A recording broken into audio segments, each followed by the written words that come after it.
right, my beautiful Patriots, brothers and sisters around the world. What's going on, family? I hope everybody is blessed, well, healthy, and that nothing but the best is going on in all you beautiful people's life. We're living in some dark times. America isn't America anymore. People are struggling at an all-time high, man. No sugarcoating, keeping it real. And this is why we spread so much love to you guys, man. But this one's fun to get real spicy. We're gonna bring on Kevin O'Leary, and we're talking about owning a home and inflation in America. And they said this issue will hurt at the polls. We encourage everybody to go out and vote. November will be here before you know it. You go vote early. Bring everybody with you. Yes, indeed. We can get back on track, you guys. We can get back on track, man. Because right now, America isn't America anymore, you guys. Just walk outside. Look at all the frowned up faces, the sadness, suicidal thoughts, depression, anxiety, PTSD, people just trying to make it to tomorrow. You know? People have more headaches than ever. You know? Tired, exhausted, back hurt, sore. 80, 100 hours a week. Trying to put food on the table, man. Salute to all our hard workers out there. Our parents out there, man. I love y'all. Y'all matter, man. You guys matter.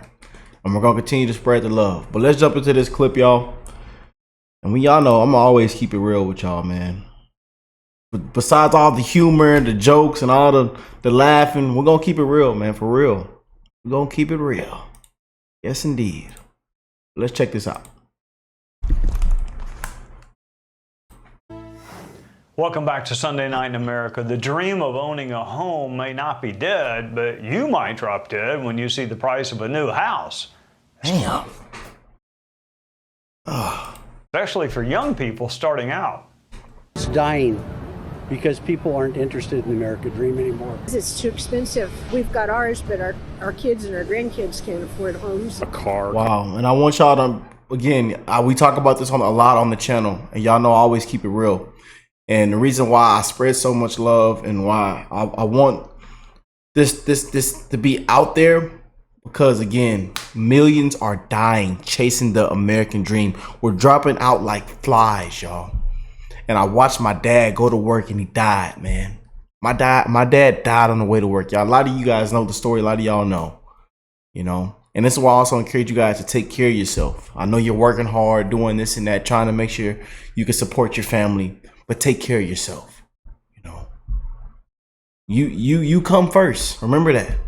You come first, man. Because once it's all over, guess what? You're replaced, and they move on to the next. People are dying chasing the American dream, y'all. The American dream.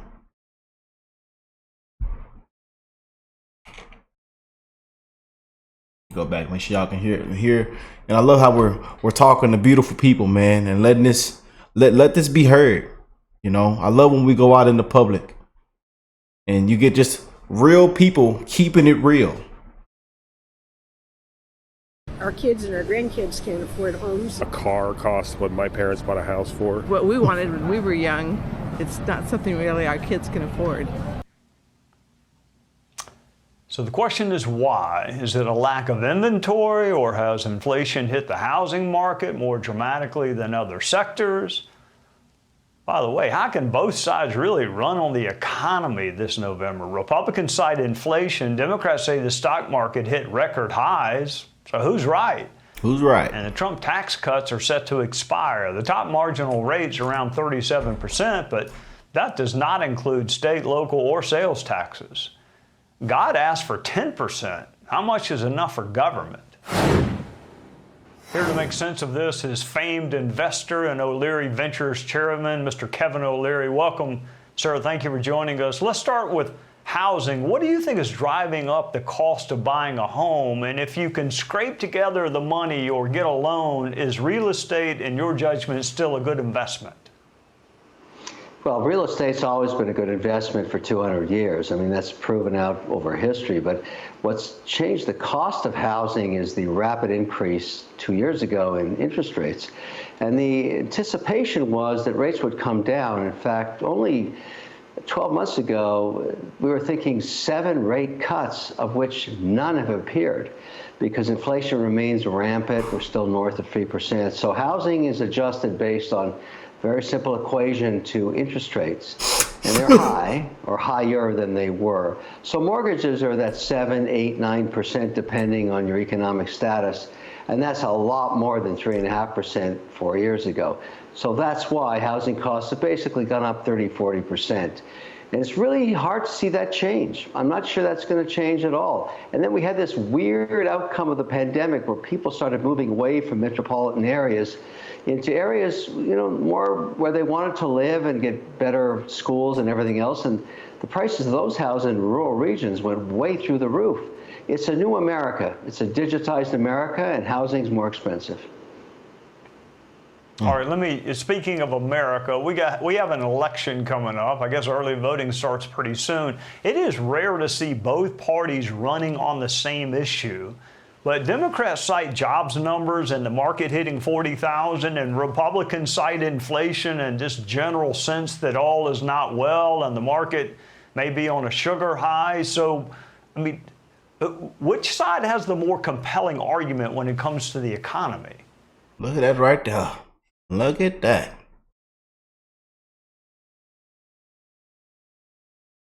And the people's president, he's big on the economy. He's big on the people, the hard workers,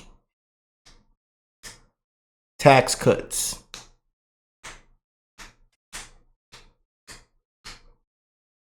Y'all comment down below, man. And again, we encourage everybody to go out and vote. Like I say, go early. Bring your family with you. Bring everybody with you. Bring your friends with you.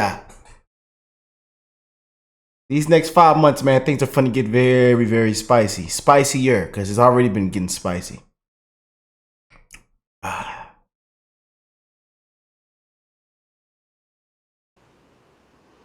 Well, it doesn't matter who you are or what party you're associated with when you're the incumbent and you're dealing with inflation, because inflation is a very simple equation.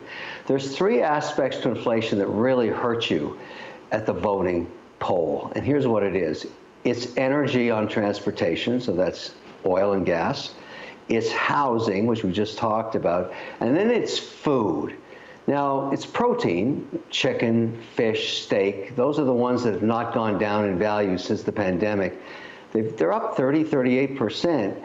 A lot of this is what President Trump talks about. Yeah. Pricing, energy, I mean, you name it.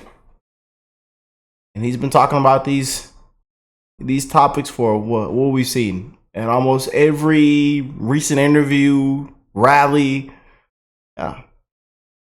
And you're seeing it really change the lives of fast food restaurants and everything else. Those 3 attributes are not good for the incumbent. They never are. Inflation's never good. And having them being repaired over the next 4.5 months, I don't think so.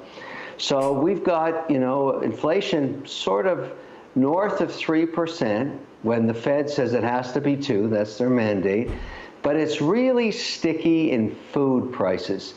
And that's where people go into the grocery store every 2 days and say, wow, this piece of chicken is worth 40% more than it was 36 months ago. That hurts at the poll.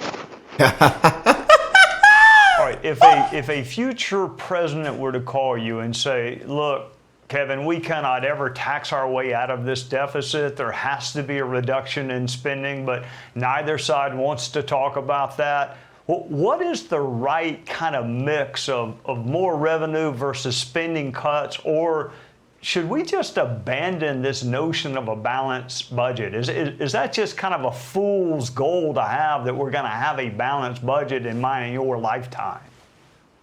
That's a great question. Here's the answer.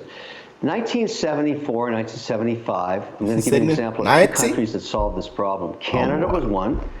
and Norway was the other. And they did different path. They both had massive energy reserves. And there's a reserve in America, in Alaska, called ANWR. It's one of the largest reserves of oil on Earth, untapped, unused.